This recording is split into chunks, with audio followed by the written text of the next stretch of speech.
चेन्नई शहर में राहुल अपनी पत्नी नीता के साथ रहता था। नीता की माँ की तबीयत खराब होने के कारण राहुल अपनी पत्नी को उसके माँ के पास छोड़ आता है। नीता अपनी माँ की देखभाल करती है। नीता की माँ ठीक होने पर राहुल को वो फोन करती है। हेलो हेलो जी, कैसी हो तुम नीता? घर पर सब ठीक है ना? तुम्हारी माँ की तबीयत कैसी है? जी, घर पर सब ठीक है और माँ की तबीयत भी बिल्कुल ठीक हो गई है। मैंने इसीलिए आपको फोन किया था। माँ बिल्कुल स्वस्थ है, तो अब मुझे लगता है कि मुझे अपने घर आ जाना चाहिए।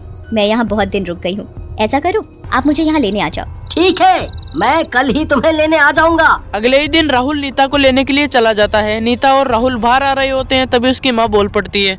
बेटा राहुल, ध्यान से जाना, रात भी काफी हो गई है और आज वैसे भी अमावस्या है।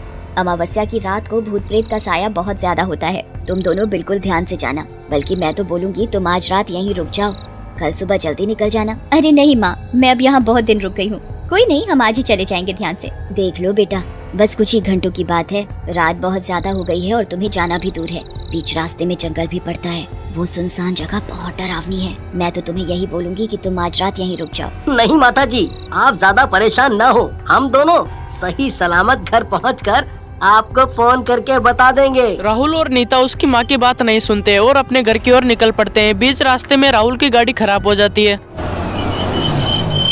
अरे ये क्या हो गया मेरी गाड़ी को? अभी ही इसे खराब होना था क्या?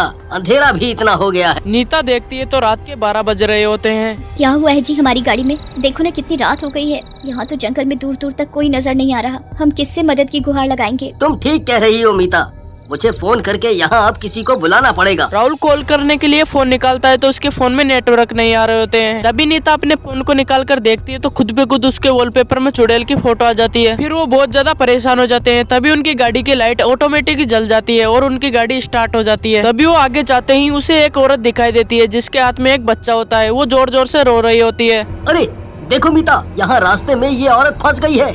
इसका बेटा बहुत बीमार है। यहाँ दूर दूर तक इसकी मदद करने वाला कोई नहीं है। जी हाँ, आप सही कह रहे हो। हमें इसकी मदद करनी चाहिए। इसका बेटा बहुत बीमार सा लग रहा है। राहुल जाकर उसके आगे गाड़ी रोक लेता है।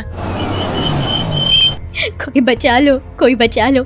मेरा बेटा बहुत बीमार है साहब। मुझे पास के किसी हॉस्पिटल में छोड़ दो। आपकी बहुत मेहरबानी होगी। ठीक है, तुम परेशान मत हो। मैं तुम्हें रास्ते में कोई नजदीकी हॉस्पिटल में छोड़ दूंगी। तभी वो औरत राहुल की गाड़ी में बैठ जाती है और राहुल से बोलती है, मैं बहुत देर से आपका इंतजार कर रही थी।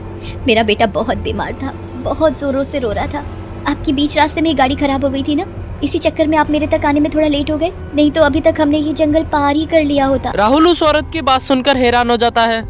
आखिर इस औरत को कैसे पता चला कि हमारी बीच रास्ते में गाड़ी खराब हुई थी? हमने तो इसे उधर नहीं देखा। तो आखिरकार ये कैसे जानती है कि हमारी गाड़ी खराब हुई थी? कहीं मीता की माँ सही तो नहीं कह रही थी? अमावस्या की रात है और यहाँ जंगल में चुड़ैल का साया हो। क्यों, क्या हुआ राहुल? तुम क्या सोच रहे हो कि मुझे कैसे पता लगा कि तुम्हारी गाड़ी खराब हुई थी? यही चल रहा है ना तुम्हारे दिमाग में?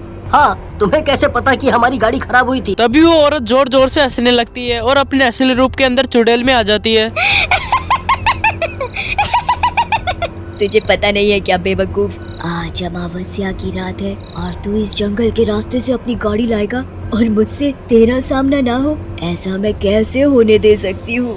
तभी राहुल और नीता देखते हैं कि उसका बच्चा भी चुड़ैल के रूप में ही है। तभी चुड़ैल नीता को मारने के लिए आगे हाथ बढ़ाती है तो नीता हनुमान चालीसा बोलने लग जाती है। जय हनुमान ज्ञान गुण सागर, जय कपीसति लोक उजागर, रामदूत अतुलित बल धामा, अंजनी पुत्र पवन सुत नामा। जय हनुमान ज्ञान गुण सागर, जय कपीसति लोक उजागर, रामदूत अतुलित बल धामा, अंजनी पुत्र पवन सुत नामा। नीता को हनुमान चालीसा बोलते देख चुड़ैल बहुत ज्यादा चिल्लाने लगती है और तड़पने लगती है। नीता, तुम हनुमान चालीसा पढ़ना मत छोड़ना। मैं गाड़ी चला रहा हूँ। मैं कोशिश करता हूँ जल्दी से जल्दी इस जंगल से निकलूं और इस चुड़ैल से भी हमारा पीछा छूटे। राहुल की गाड़ी फुल स्पीड में भागी जा रही थी और नीता भी बिना रुके हनुमान चालीसा बोलती रहती है। नीता के लगातार हनुमान चालीसा बोलने से चुड़ैल भाग जाती है और कुछ ही देर में नीता और राहुल उस जंगल को पार कर लेते हैं और अपने घर चले जाते हैं। चुड़ैल का पीछा भी उससे छूट जाता है।